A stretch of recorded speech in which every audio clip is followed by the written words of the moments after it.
Hello everyone, कैसे हो आप सब। आशा करता हूँ कि आप सभी लोग बहुत ही अच्छे होंगे। एक बार फिर से आप सभी लोग जुड़ जाइएगा। इस स्पेशल टेस्ट में हम लोग सामान्य ज्ञान के 40 महत्वपूर्ण प्रश्नों को डिस्कस करने वाले हैं।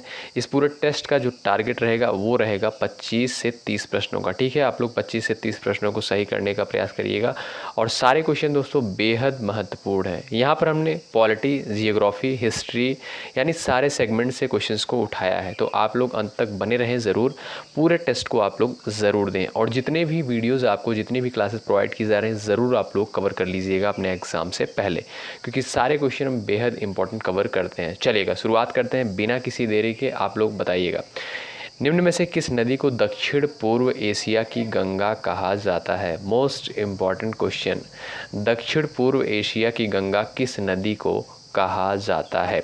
तो याद रखेंगे दोस्तों, मेकांग नदी को जो है दक्षिण पूर्व एशिया की गंगा कहा जाता है। ठीक है, तो ये नदी कहाँ से निकलती है। मेकांग नदी दोस्तों चीन से निकलकर म्यांमार, लाओस, थाईलैंड, कंबोडिया और वियतनाम तक प्रवाहित होती है। ठीक है, तो यहाँ पर पहला विकल्प आपका राइट हो जाएगा। दक्षिण पूर्व एशिया की गंगा किसे कहते हैं, मेकांग नदी को। आगे बढ़ते हैं, क्वेश्चन नंबर दूसरा यहाँ पर कहता है, चंद्रगुप्त मौर्य के दरबार में आने वाले ग्रीस के राजदूत का नाम क्या था।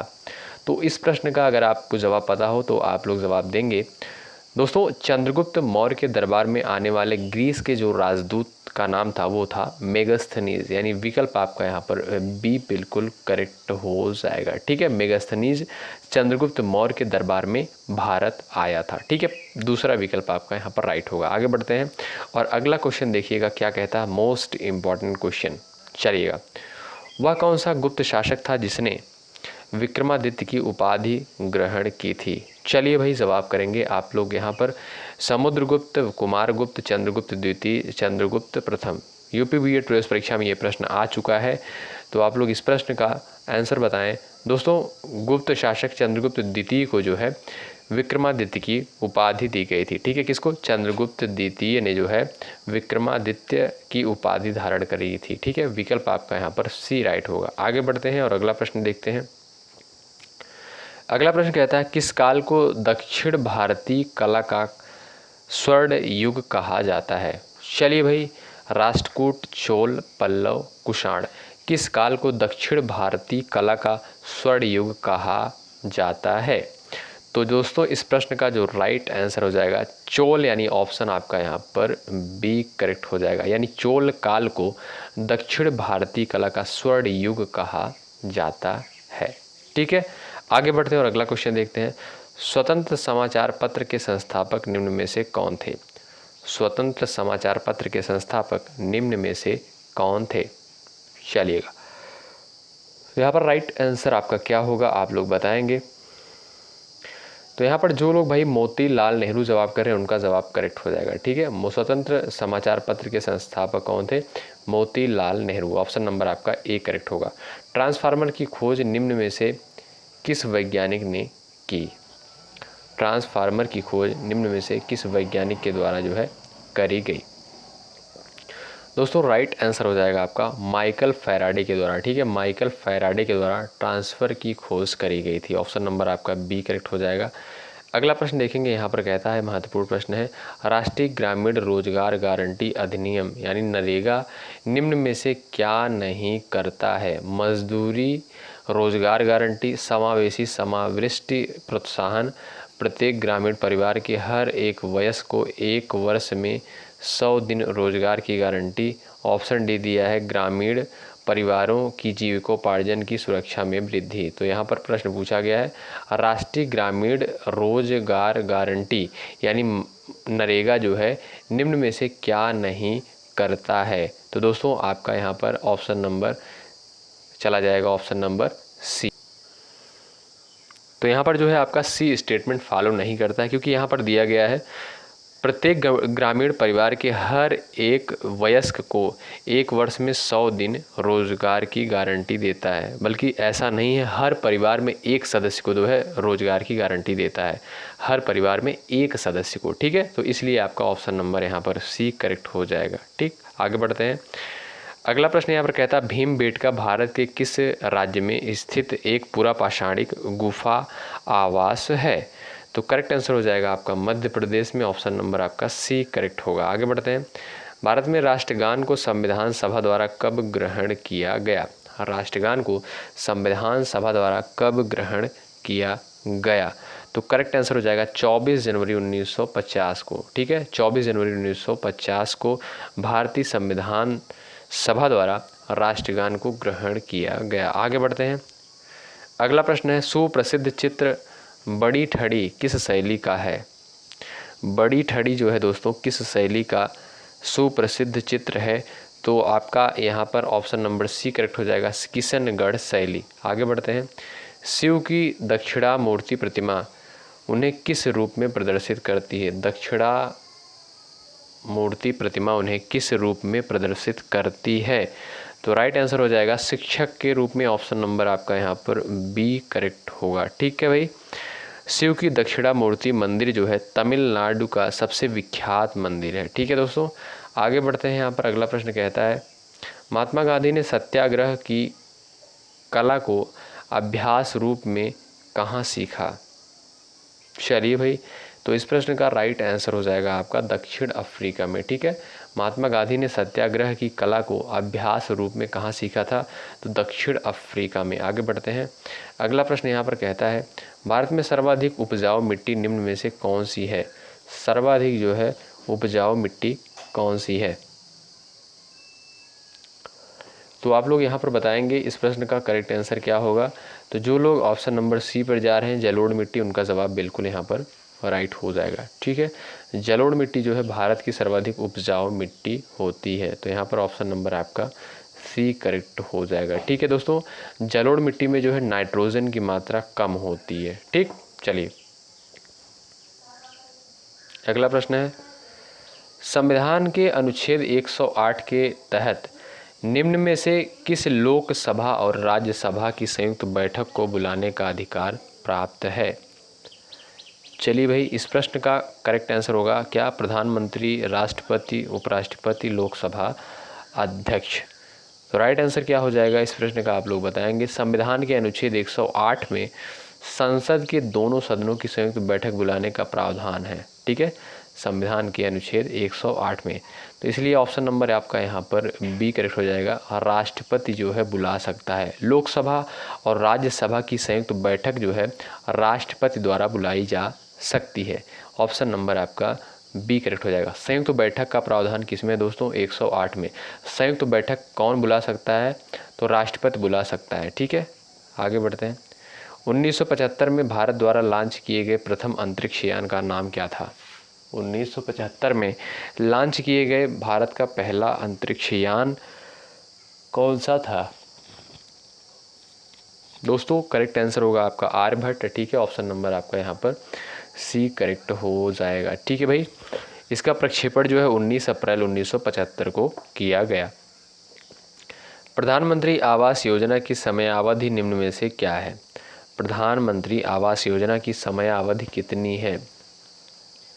दोस्तों, केंद्र सरकार ने जून 2015 में प्रधानमंत्री आवास योजना का जो है शुभ आरंभ किया था। कब किया था? जून 2015 में। इस योजना की समयावधि जो है 2015 से 2022 तक। ठीक है, ऑप्शन नंबर आपका यहाँ पर बी करेक्ट होगा। आगे बढ़ते हैं। भारत का सर्वप्रथम डिजिटल पंचायत वार्ड निम्न में से किस राज्य में है? डिजिटल पंचायत वार्ड जो है किस राज्य में है? तो ऑप्शन नंबर आपका यहाँ पर ए करेक्ट हो जाएगा, केरल में। विकल्प आपका यहाँ पर ए करेक्ट हो जाएगा। ठीक है दोस्तों, केरल के कोट्टयम जिले का एक वार्ड भारत का पहला डिजिटल पंचायत वार्ड है। ठीक है, और इसका उद्घाटन जो है दोस्तों अप्रैल 2017 में किया गया था। आगे बढ़ते हैं, अगला क्वेश्चन यहाँ पर देखते हैं। अगला प्रश्न कहता है, भारत में निम्न में से कौन सी मिट्टी प्रारूप लोहे का अतिरेक होने के कारण अनउर्वरक होता जा रहा है? तो राइट आंसर क्या हो जाएगा यहाँ पर? Option number D, laterite. ठीक है, लैटेराइट मिट्टी में ही लौह ऑक्साइड पाया जाता है। ठीक है, लैटेराइट मिट्टी में जो है लोहे का अतिरेक होने के कारण अनउर्वरक होती जा रही है, यानी इसमें उर्वरक क्षमता समाप्त होती जा रही है। ठीक है दोस्तों, आगे बढ़ते हैं और अगला क्वेश्चन देखते हैं। अगला क्वेश्चन यहाँ पर कहता है, निम्न में से किसका उपयोग करके पीने के पानी का रासायनिक कीटाणु शोधन किया जा सकता है? तो राइट आंसर हो जाएगा ऑप्शन नंबर डी, क्लोरीन। ठीक है दोस्तों, chlorine option number D correct हो जाएगा। क्लोरीन का उपयोग पीने के पानी का रासायनिक कीटाणु शोधन करने में किया जाता है। ठीक है दोस्तों, इसकी खोज जो है 1774 ईस्वी में शीले ने की थी। ठीक है, आगे बढ़ते हैं। शिक्षा का अधिकार अधिनियम 2009 का लक्ष्य शिक्षा को मुफ्त तथा अनिवार्य बनाना है। उन बच्चों के अधिकार के निहित जो प्राथमिक स्तर तक के हैं, माध्यमिक स्तर तक के हैं, उच्चतर माध्यमिक स्तर तक के हैं, स्नातक स्तर तक के हैं। तो आप लोग बताएंगे शिक्षा का अधिकार अधिनियम 2009 का जो अधिनियम था, इसका लक्ष्य क्या था? तो इस प्रश्न का करेक्ट आंसर आपका क्या होगा, आप लोग यहाँ पर जवाब देने का प्रयास करेंगे। दोस्तों, शिक्षा का अधिनियम 1 अप्रैल 2010 को प्रभावी हुआ। कब प्रभावी हुआ?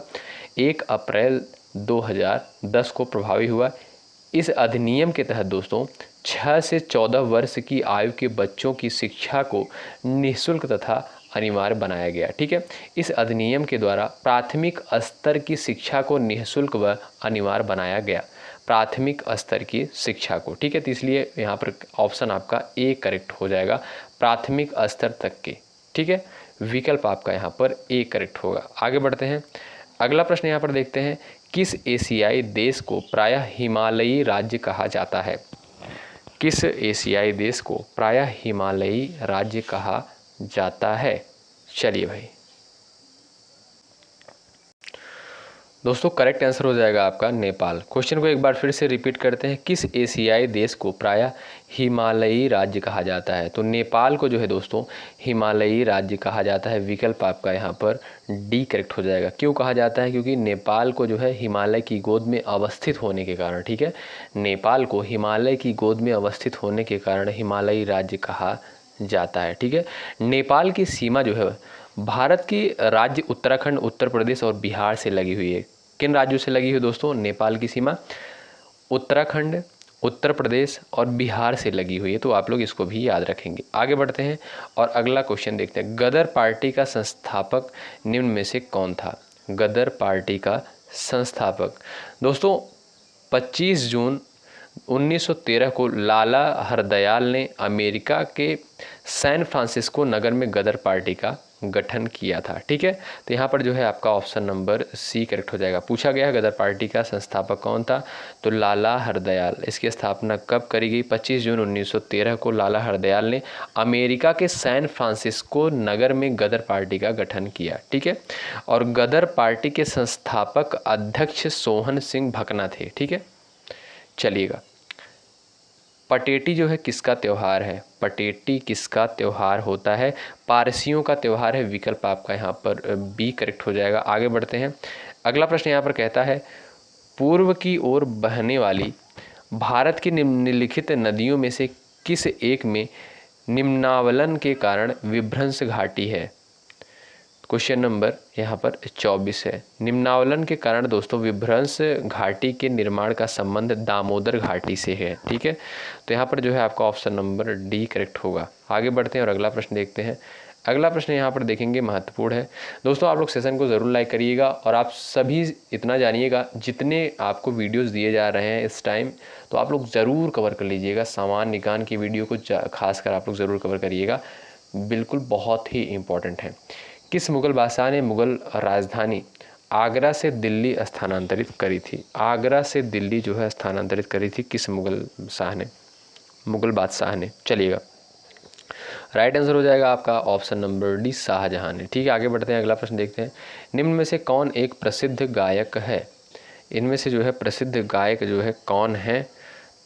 तो ऑप्शन नंबर आपका यहाँ पर ए करेक्ट हो जाएगा, पंडित जसराज। ठीक है, ऑप्शन नंबर आपका यहाँ पर ए करेक्ट हो जाएगा। विकल्प आपका यहाँ पर ए करेक्ट हो जाएगा। पंडित जसराज भारत के प्रसिद्ध शास्त्रीय गायकों में से एक हैं। ठीक है, उनका संबंध हिंदुस्तानी शास्त्रीय संगीत के मेवाती घराना से है। ठीक है दोस्तों, इसलिए आपका ऑप्शन नंबर ए करेक्ट हो जाएगा।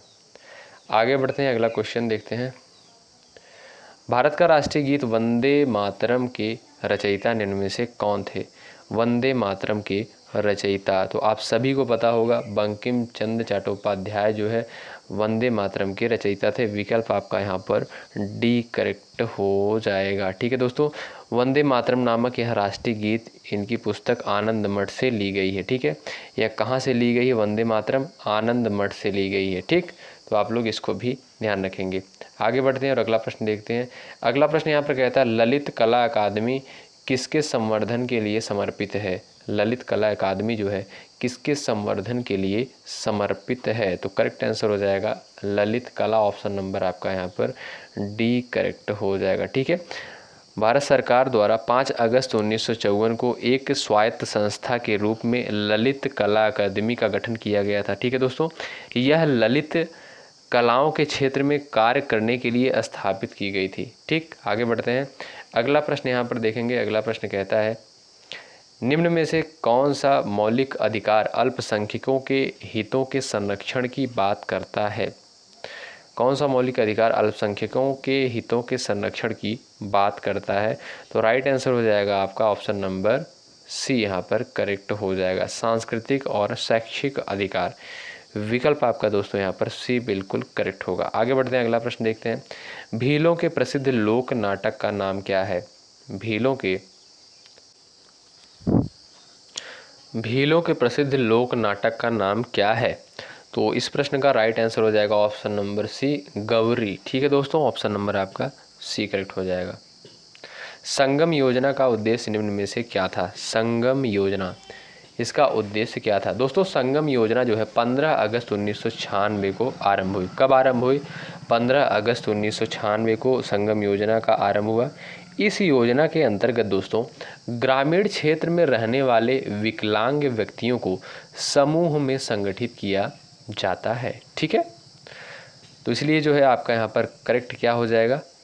विकलांगों की सहायता, ऑप्शन नंबर यहाँ पर ऑप्शन नंबर बी आपका बिल्कुल करेक्ट हो जाएगा, विकलांगों की सहायता के लिए। ठीक है, अगला प्रश्न यहाँ पर भारतीय संविधान का कौन सा अनुच्छेद मानव के क्रय विक्रय तथा जबरदस्ती मजदूरी कराने पर प्रतिबंध लगाता है? तो बताएंगे आप सभी लोग। भारतीय संविधान का दोस्तों भारतीय संविधान का भाग 3 मूल अधिकारों से संबंधित है। ये भी आप लोग इम्पॉर्टेंट क्वेश्चन बनता है। भाग 3 जो है किससे संबंधित है? मौलिक अधिकार से संबंधित है, याद रखेंगे। ठीक है, और दोस्तों अनुच्छेद 23 जो है, अनुच्छेद 23 में मानव के दुर्व्यापार और बलात् श्रम का प्रतिषेध किया गया है, यानी बाल श्रम का जो है प्रतिषेध किया गया है अनुच्छेद 23 में। ठीक है, जिसके अंतर्गत मानव के क्रय विक्रय तथा जबरदस्ती मजदूरी कराने पर प्रतिबंध लगाया गया है। यानी अनुच्छेद 23 के अंतर्गत जो है आप किसी से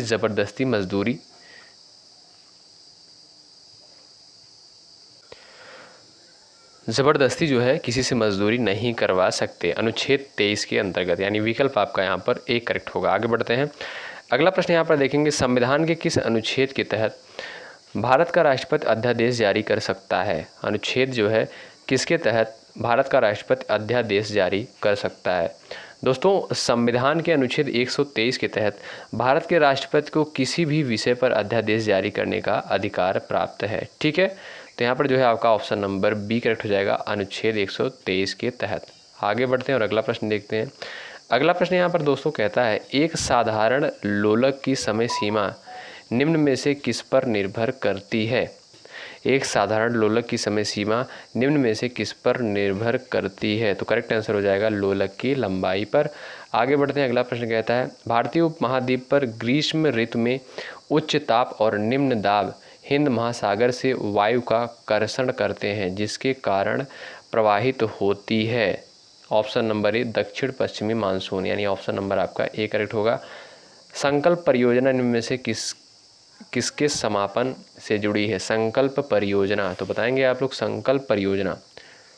चलिएगा दोस्तों, संकल्प परियोजना जो है HIV एड्स के जो है समापन से संबंधित है। ठीक है, तो यहाँ पर जो है आपका राइट आंसर हो जाएगा विकल्प नंबर सी, HIV यानी एड्स से संबंधित है। आगे बढ़ते हैं, लाफिंग गैस को क्या कहते हैं? नाइट्रस ऑक्साइड, उम्मीद करता हूँ आपको पता होगा। विकल्प आपका यहाँ पर बी करेक्ट हो जाएगा, लाफिंग गैस कहते हैं इसे, यानी हंसाने वाली गैस। आगे बढ़ते हैं, भारत के किस जलप्रपात को लोकप्रिय रूप से नियाग्रा जलप्रपात के तौर पर जाना जाता है? तो राइट आंसर क्या हो जाएगा, आप लोग बताएंगे। भारत के किस जलप्रपात को लोकप्रिय रूप से नियाग्रा जलप्रपात के तौर पर जाना जाता है? तो राइट आंसर हो जाएगा ऑप्शन नंबर सी, चित्रकूट प्रपात को। ठीक है, आगे बढ़ते अगला प्रश्न देखेंगे। स्कर्वी रोग निम्न में से किस विटामिन की कमी के कारण होता है? आप सभी को पता होगा दोस्तों, विटामिन सी की कमी के कारण है। ऑप्शन नंबर यहाँ पर सी करेक्ट हो जाएगा। सी से स्कर्वी, सी से विटामिन सी। तो आप लोग ऐसे ही इसको याद रखेंगे। अगर आपसे पूछा जाए स्कर्वी रोग निम्न में से किस विटामिन की कमी से होता है, तो विटामिन सी की कमी के कारण। ठीक है दोस्तों, यह पानी में दोस्तों विटामिन सी जो होता है घुलनशील होता है। ठीक है, चलिएगा आगे बढ़ते हैं। अगला प्रश्न यहाँ पर देखेंगे, भारत के निम्न में से किस क्षेत्र में शीतकाल में वर्षा होती है? तो शीतकाल में जो वर्षा होती है उत्तर पश्चिम में। ऑप्शन नंबर आपका बी करेक्ट होगा, ऑप्शन नंबर बी राइट हो जाएगा। तो दोस्तों यहाँ पर हमने 40 प्रश्नों को कवर किया सामान्य ज्ञान के, जो कि बेहद महत्वपूर्ण थे। अब आप लोग बताएं कि कितने प्रश्नों को आप लोगों ने बिल्कुल राइट किया।